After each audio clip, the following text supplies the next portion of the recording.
and for a second hand musi de o can beef no and fan Mzbel ni Tonardo and if ya sure and be ma na sa beef no enye beef and I say be a beye you say to the beef and your beef papa but to the beef no na you say papa beef na kaso bi ni na beef here cause you him say Nancy na be told you say Tonardo ni Mzbel muntem atiti and I say there is beef here cause e wo muntem adenti a Mzbel be kan sim bi omun sim bi a nkofo mienu na nkomuntem ayeden ati na momene no Mzbel den nsem abetudwa kire se mum okansem bi de a wambo Tonardo din na momu no Ghana for na target Tonardo any saying ni nsem okan ni na a oba kire se ni se no Mzbel no na brabo sisu anase fitama na ni fi obeye pininu onfa danfo bi a ontua wonka adenti a nnamfo ebe ni nyina no so or kasa because the now for a ben and some ben no at the end of the day no na bibi no mo pe efri or no Mzbel no enti na omo ben no enti mo bia ko target Tonardo because ni Mzbel ni if ya shuan to kwanto ko enim se Tonardo di mu akoti or support Mzbel a bibi ni a o maka bo mo enim se nyonko bi esenua anaso o ma yese aba fine any form say baby a Mzbel wo no Tonardo nsu wo no mo and the bia Tonardo nsu gina no na be ho Mzbel wo no ma omonyo kufan de ke mu ye tight intema Mzbel ka sansense mu na eyo bia say oh adeden na ekoso den ekoso nkofo target Tonardo send den Tonardo den say beef ni ade na emumu no Tonardo ambe kasa den no Mzbel na koda adwenhu anase nkofo ina sutri afa ye nsensem a obeka ye sa amre no a o kire say sa amre no Mzbel no na mood wo mu anase condition wo mu no it was very bad or sad. She was going through a lot in some no kind and even though one bought Tonardo dino on the Tonardo or can in general on the Tonardo name mono on the Tonardo nyonko fani die she knew a bit me attitude muntem because of penasemi ye Tonardo so penasemi ye nemu empo in some of bekache Tonardo we no Tonardo engine so any no ankasa because Tonardo enim say or no tia na so e dey very pliable and found your door o ka bibi na nya your bet we and same we nkwan die when Mzbel and I'm say onim dia na Mzbel enkomado for yenko hwe video no ni nti the way Mzbel dey nsem atudwa. Just yesterday, Nkrofobi atwimadwen akọ ensensem bi a ekọ soso. And say me ignore na se manka ho hwe a me yimeni a it will be unfair to my friend Tonardo. And me sure say we di ya kakra. And no, I need to address this once and for all and move on. After this, I'm not coming back on social media to say anything. Just say, life and death matter. So, just yesterday, no, Nkrofobi trimagine call stories be a call so. Me started say me promoting me new Easter banger. Still a buy. I don't be there, no. Me started say me promoting me new Easter banger. I me say sasemi I started air poppy up BM. Somewhere in December after my show at Afochella na Uncle Yena Mosre no. I granted an interview. Step 1 TV eba me pub ebe grant ebe bisa me some.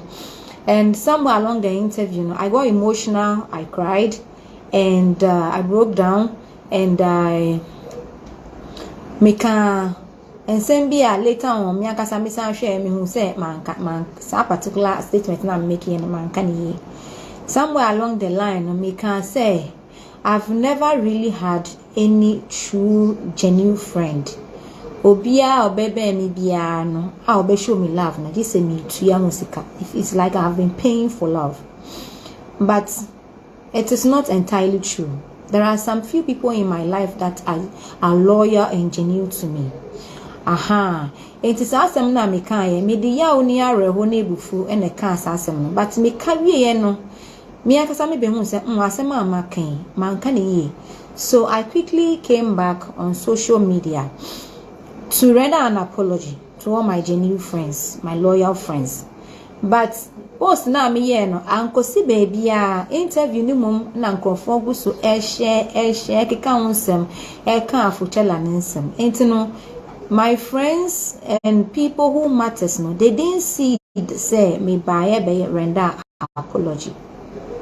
Oh, and asɛm yi a meka wɔ interview mu about friendship yi, bloggers be fire the year story the tia Tonardo nti na me ba mbeka asasem no Tonardo a whole lot of nonsense that me pesa me buboso kra.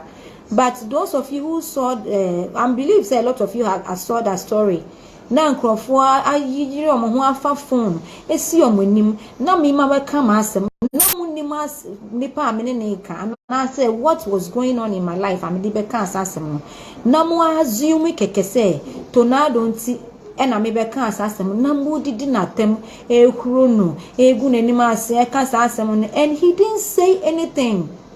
Inyemi numa job onu aka omo twi mi numa job wa because you mo fe mo bana na ketwi nyeni nkwa video me lenche nkwa video say ko mekani di ire ho he ona o ka aka mo ko ba afenya no ni kasa ne ko ba no ba bomb jemo ahunto oh etino me da Tonardo asipa say enkrofo didi na tem trolling no e ka say onu na me ne ka na ekoba nyina. One responded, one kashi, and Miniano Tonardo no onimu a condition mammy woman. Ain't in one friend po and can't me sanana. As someone who can say neco, say never. He didn't say anything. No Tonardo pa. On one more summer I dishay musi, only the yard down for he's plain, he's loud, his energy is hyper. Onimu say, wa assembly sina or better swama diachin. He will tell you his mind.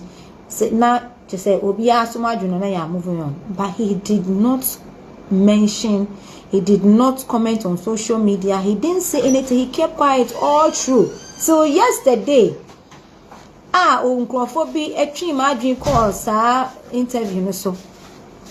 And sa and some no so make question and I'm home say, hey. Anyway, sorry for that was a commercial break. Ain't no me pa mo achew. Sa interview na me grantee ye no. Me can say Adamphobia baba ma brabo mo be show me love no unless I am paying for it no. It is not Tonardo. It has nothing to do with Tonardo. Ain't mo fa asasem we na mo antimi anye ni general. Na mo specify ya mo di see Tonardo so na mo di na tem na de na me se mo man ni ye.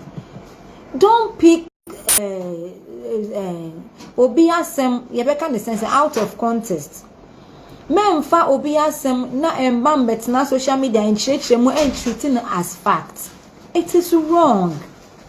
And like I was saying before, I am so proud of Tonardo say one reacting, one framing, because when him say condition one or maybe I'll be stressed and one kashi because around that time I my year basa. You saw that when I granted the interview, I even wept.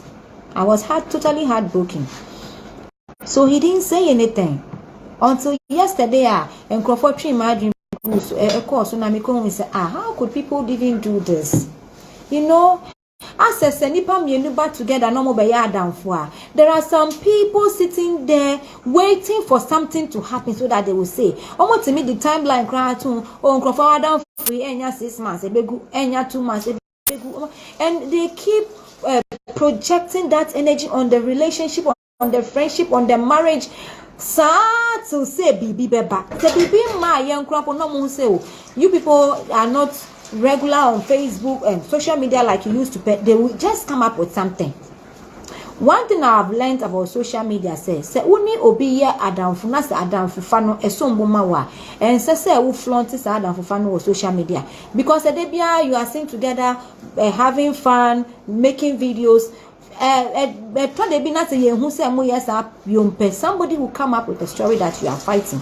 And no more na say ebia obi all time when ni afa phone no afre wadan for catch and say hey o say no ti o kan we track found na at the confusion be there na just as say bibia only obi adamfo ye nyina yakotie Mzbel nu nsem ne hu kwan ofa so e kan ne nsem o share bonifache efri eye Tonardo hono eno kura wambo ni din mpo no o sere Boniface Tonardo mfa nche no ebia no afa no se bia se no ka se oni njon adamfo bia na mu namfo e ben ni nyina no o mbe bibi efri no mo ana the end no obo ka eye nyonko no obo ka na on di Tonardo mfa nche no afi so oda na se o ka sa se nyina no Tonardo am be ka bibi a che se ya na sa me ke bia ankreti enisi ankreti bibia na mo no oda Tonardo ase se wanye bibi sa adofo aha na mede mu ebesi eden na okafa sa ensem na yeboa makra mu na bye bye.